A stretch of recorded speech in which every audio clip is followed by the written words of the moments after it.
Hello friends, नमस्कार। स्वागत है आपका आपके अपने नए YouTube channel planner and designer में।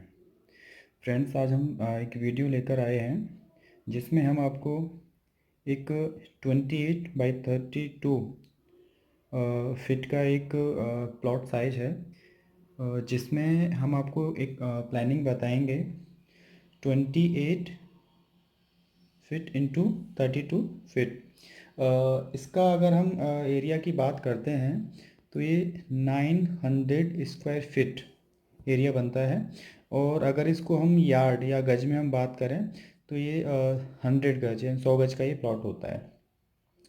फ्रेंड्स, इसमें जो क्लाइंट की जो रिक्वायरमेंट्स हैं, वो रिक्वायरमेंट्स हैं कि उसको एक छोटी कार की पार्किंग चाहिए, एक ड्राइंग रूम होना चाहिए जो बैठक होती है जिसमें गेस्ट वगैरह को वेलकम या बिठाया जाता है वहाँ पर, एक छोटा किचन, 2 बेडरूम, एक अपने लिए और एक बच्चों के लिए, एक स्मॉल लॉबी और एक कॉमन टॉयलेट।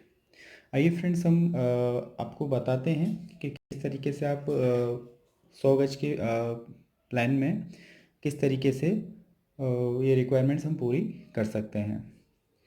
और इस प्लॉट की जो डायरेक्शन है वो ईस्ट फेसिंग है। इसका जो फ्रंट है वो 28 फीट है। उसकी जो गहराई है, जो डीप है, वो 32 फीट है। ये जो प्लान है जो हमने प्लान किया है वो अकॉर्डिंग टू वास्तु है। वास्तु के हिसाब से हमने इसको प्लान को हमने तैयार किया है। तो आइए देखते हैं फ्रेंड्स, इसमें हम अगर हम डायरेक्शन की बात करते हैं तो ये अपना ईस्ट फेस है।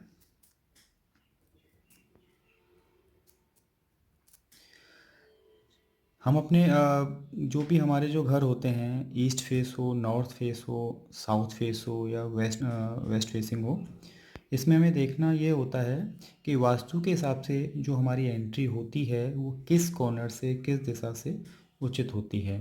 जब हमारा घर ईस्ट फेसिंग होता है तो बहुत अच्छा है कि हमें हमारे घर के लिए एंट्री नॉर्थ ईस्ट कॉर्नर से मिल जाएगी, जिसे हम ईशान कोण कहते हैं। ये सबसे अच्छी एंट्री मानी जाती है, जो कि बहुत ही शुभ होती है। ओके, ये जो हमारा प्लॉट का जो अपना जो कॉर्नर है, ये नॉर्थ हो गया, ये ईस्ट हो गया।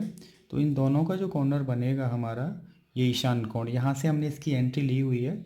और जो हमने कार पार्किंग के लिए जो जगह छोड़ी हुई है उसका साइज़ देखिए, हमने छोड़ा हुआ है 9 फीट बाई 17.5 फीट।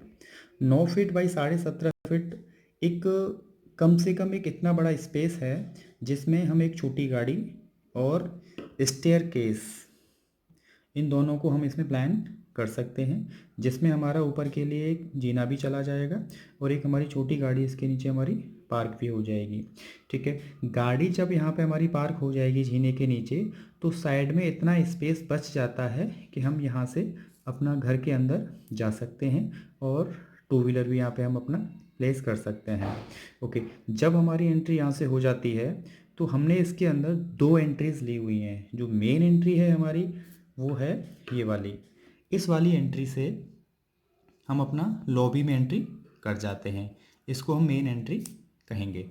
और सेकंड एंट्री है हमारी, जैसे हम घर में यहाँ से घुसे तो इस पैसेज के थ्रू हम इस दरवाजे से अंदर आएंगे, जो कि ड्राइंग रूम है।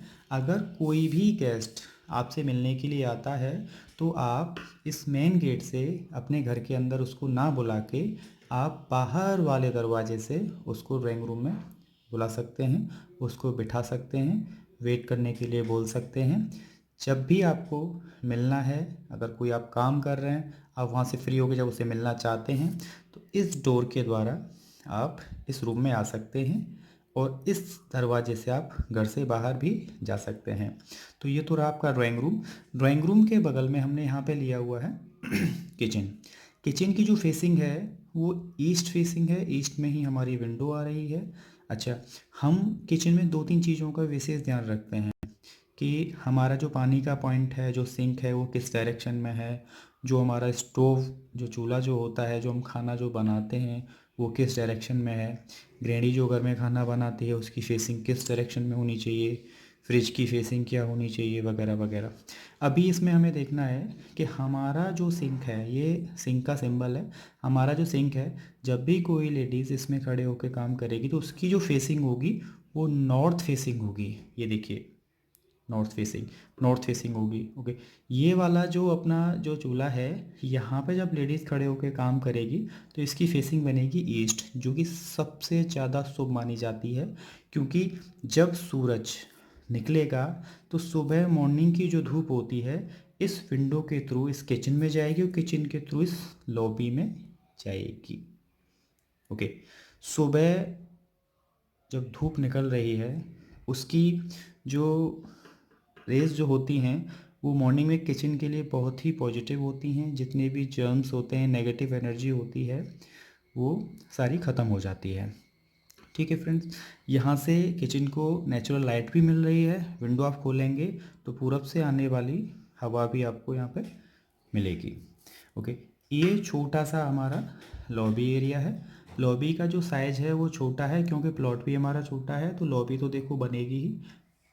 इसका जो साइज़ है वो 6 feet 4 inch by 11 feet 10 inch है। ओके, किचन का जो हमारा साइज़ था वो 6 feet 4 inch by 8 foot 7 inch था। ड्राइंग रूम का size 10 feet by 12 feet 6 inch था। यहाँ पे लॉबी से हमारे सारे रूम जो होते हैं उनकी कनेक्टिविटी होती है, क्योंकि लॉबी एक सेंटर पॉइंट, लॉबी घर का सेंटर पॉइंट होता है। और वहाँ से हम कहीं भी, यानी कि जैसे जो भी उस लॉबी में जो भी डोर्स कनेक्टिविटी के लिए जो बने हुए हैं, जैसे इस बेडरूम के लिए दरवाज़ा, इस बेडरूम के लिए दरवाज़ा, इस किचन में आने के लिए एंट्री, ड्राइंग रूम में आने के लिए एंट्री, पीछे जो ओपन टट्टर हमने जो बनाया हुआ है, यहाँ पे हम अपना, यहाँ पे कूलर या एसी भी हम यहाँ पे लगा सकते हैं यहाँ पे। और यहाँ से ये ऊपर ओपन टू स्काई, ओटीएस का मतलब होता है ओपन टू स्काई, ये ऊपर तक आर पार खुला हुआ है। यहाँ पे लेंटर में यहाँ पे कट होता है, जहाँ से यहाँ की घर की जो गर्मी होती है वो बाहर जाती है और ऊपर से नेचुरल लाइट यहाँ पे अंदर आती है। और हवा का जो क्रॉस वेंटिलेशन जो होता है, जैसे इसका क्रॉस वेंटिलेशन हमारा यहाँ से इस तरीके से होगा, ठीक है, वो बहुत अच्छे से होता है। ओके, अब हम बात करते हैं यहाँ पे बेडरूम की। एक हमने यहाँ पे बेडरूम लिया हुआ है। बेडरूम का जो कॉर्नर है, वास्तु के हिसाब से हम बात करेंगे तो ये जो कॉर्नर बनता है ये बनता है साउथ वेस्ट में। साउथ वेस्ट के अंदर जो अपना जो बेडरूम होता है वो मास्टर बेडरूम होता है, जो कि वास्तु के हिसाब से बहुत ही अच्छा होता है। इससे अच्छा कोई भी बेडरूम नहीं होता। जब भी हम इसमें बेड डालेंगे तो बेड की जो डायरेक्शन होगी वो होगी हमारी ये, यानी कि उसका जो भी बंदा इस पर सोएगा उसका जो हेड रहेगा वो साउथ में हेड रहेगा उसका, जो कि वास्तु के हिसाब से बहुत अच्छा माना जाता है। यहाँ पे हम वो अपनी अलमारी कबर्ड लगा सकता है यहाँ पे, जो कि हमारा पश्चिम दिशा पे आ रही है, जो कि बहुत अच्छी मानी जाती है। यहाँ पे वो अपनी सिटिंग ले सकता है, यहाँ पे हम अपनी टीवी प्लान कर सकते हैं। इस तरीके से पूरा बेडरूम के अंदर जो सेटअप होता है, जो रिक्वायरमेंट्स होती हैं वो सारी पूरी हो जाएंगी। एक छोटा सा बेडरूम हमने और निकाला हुआ है यहाँ पे। प्लॉट साइज छोटा है इसलिए एक रूम छोटे ही निकलेंगे इसके अंदर। इस बेडरूम का साइज है 9 फीट बाई 8 फीट। इस बेडरूम में बच्चे का अपना बेड डाला जा सकता है इसके अंदर, उसका स्टडी टेबल और इसके जितने भी मतलब रिक्वायरमेंट्स के लिए जो कैबिनेट्स वगैरह होते हैं उसको हम इसमें रख सकते हैं। और ख़ास बात यह है कि इस बेडरूम में जब भी बच्चे पढ़ रहे हैं या कोई भी इसमें सो रहा है, जो भी, इस बेडरूम से इस विंडो के द्वारा हम ये देख सकते हैं कि हमारे मेन गेट पे कौन आया हुआ है। यहाँ पे किचन से भी हम देख सकते हैं मेन गेट पे कौन आया हुआ है। ड्राइंग रूम से भी हम बाहर देख सकते हैं रोड पे कौन है, कौन आ जा रहा है यहाँ पे। ये हमारा बेडरूम है, इस बेडरूम का वेंटिलेशन यहाँ से हो रहा है। अच्छा, इसमें अब हम बात करते हैं टॉयलेट की। ये जो WC जो लिखा हुआ है, वो छोटा सा जो पार्ट है, इसमें हमने सेपरेट इंडियन सीट या वेस्टर्न सिस्टम हम इसके अंदर लगा सकते हैं। जैसे कि इस बाथरूम में नहाने के लिए या इस बाथरूम को यूज करने के लिए कोई फर्स्ट पर्सन गया हुआ है तो सेकंड पर्सन इसको एट द सेम टाइम इसको यूज कर सकता है। और इसके अंदर जो गया हुआ बंदा है वो अपना इसको यूज करेगा। यानी कि ऐसा नहीं है कि एक ही टाइम में एक ही बंदा यूज करे, इमरजेंसी में हम इन दोनों को अलग अलग यूज कर सकते हैं। तो फ्रेंड्स ये ग्राउंड फ्लोर था और आई होप आपको ये प्लान पसंद आया होगा। अगर कोई भी इसके अंदर आपको कोई डाउट है या आपको लगता है इस मैप के अंदर कोई एरर है या मिस्टेक है तो प्लीज़ कमेंट करके ज़रूर बताइएगा। और आपको ये वीडियो पसंद आए तो लाइक करिएगा, मेरे चैनल को सब्सक्राइब करिएगा, क्योंकि आगे भी आपको डिफरेंट डिफरेंट साइज़ेस के प्लान, एलिवेशंस और इंटीरियर की वीडियोस आपको मिलती रहेंगी।